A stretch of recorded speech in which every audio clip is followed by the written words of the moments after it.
شروع اللہ کا نام لے کر جو بڑا مہربان نہایت رحم والا ہے۔ الف لام میم۔ کیا لوگ یہ خیال کیے ہوئے ہیں کہ صرف یہ کہنے سے کہ ہم ایمان لے آئے چھوڑ دیے جائیں گے اور ان کی آزمائش نہیں کی جائے گی؟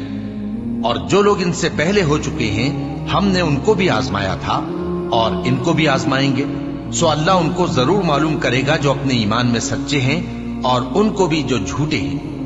کیا وہ لوگ جو برے کام کرتے ہیں یہ سمجھے ہوئے ہیں کہ یہ ہمارے قابو سے نکل جائیں گے؟ جو فیصلہ یہ کرتے ہیں برا ہے۔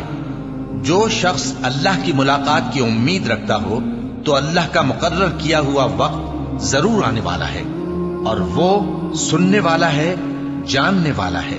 اور جو شخص محنت کرتا ہے تو اپنے ہی فائدے کے لیے محنت کرتا ہے، بے شک اللہ تو سارے جہان سے بے نیاز ہے۔ اور جو لوگ ایمان لائے اور نیک عمل کرتے رہے ہم ان کے گناہوں کو ان سے دور کر دیں گے اور ان کو ان کے اعمال کا بہت اچھا بدلہ دیں گے۔ اور ہم نے انسان کو اس کے ماں باپ کے ساتھ نیک سلوک کرنے کا حکم دیا ہے۔ اے مخاطب، اگر تیرے ماں باپ تجھے مجبور کریں کہ تو میرے ساتھ کسی کو شریک بنائے جس کی حقیقت کی تجھے واقفیت نہیں تو ان کا کہا نہ مانیو۔ تم سب کو میری طرف لوٹ کر آنا ہے، پھر جو کچھ تم کرتے تھے میں تم کو جتا دوں گا۔ اور جو لوگ ایمان لائے اور نیک عمل کرتے رہے ان کو ہم نیک لوگوں میں داخل کریں گے۔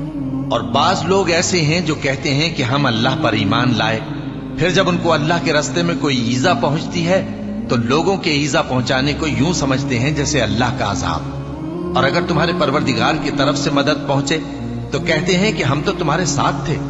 کیا جو اہل عالم کے سینوں میں ہے اللہ اس سے واقف نہیں؟ اور اللہ ان کو ضرور معلوم کرے گا جو سچے مومن ہیں، اور وہ منافقوں کو بھی معلوم کر کے رہے گا۔